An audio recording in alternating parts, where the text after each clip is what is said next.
GM Urdu plus में आज मैं सीलिंग फ़ैन के बारे में कुछ बताऊंगा अपने दोस्तों को कि सीलिंग फ़ैन की लाइफ हम कैसे बढ़ा सकते हैं और उसकी स्पीड को कैसे तेज़ कर सकते हैं।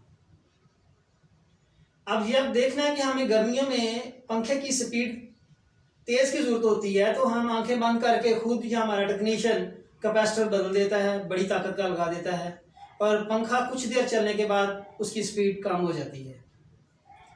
अब देखने वाली टेक्निकल बात जो है, जो बड़ी अहम है, ये देखनी है कि अब हमने पहले ये देखना है कि स्पीड कम हुई है, हमारी कैपेसिटर कमज़ोर है।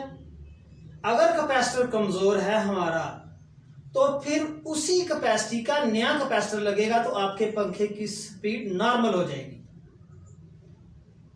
और अगर आप वहां पे बड़ा कैपेसिटर लगा देते हैं और फिर आपकी नॉर्मल स्पीड से पंखे की स्पीड तेज होगी और उसकी लाइफ टाइम कम हो जाएगी।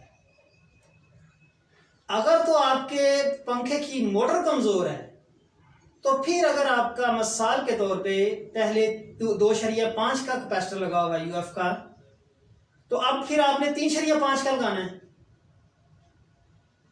तो ये है जो टेक्निकल बात है कि हम आंखें बंद करके उस कैपेसिटी को ना बढ़ाएं ताकि आपकी पंखे की उम्र कम ना हो।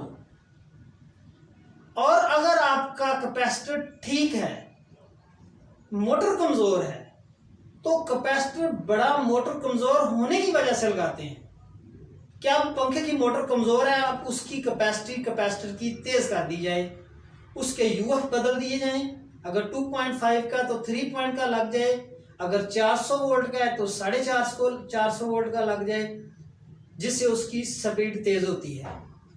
तो ये छोटी सी बात है जिससे हम अपने पंखे की एक लाइफ टाइम कम कर लेते हैं और आर्जी तौर पे पंखे की स्पीड तेज कर लेते हैं। नॉर्मल स्पीड में पंखे की हवा भी ठीक रहेगी और उसकी लाइफ टाइम भी ज़्यादा होगी। इंशाल्लाह ताला आइंदा फिर ऐसे वीडियो लेके हाजिर होता रहूँगा।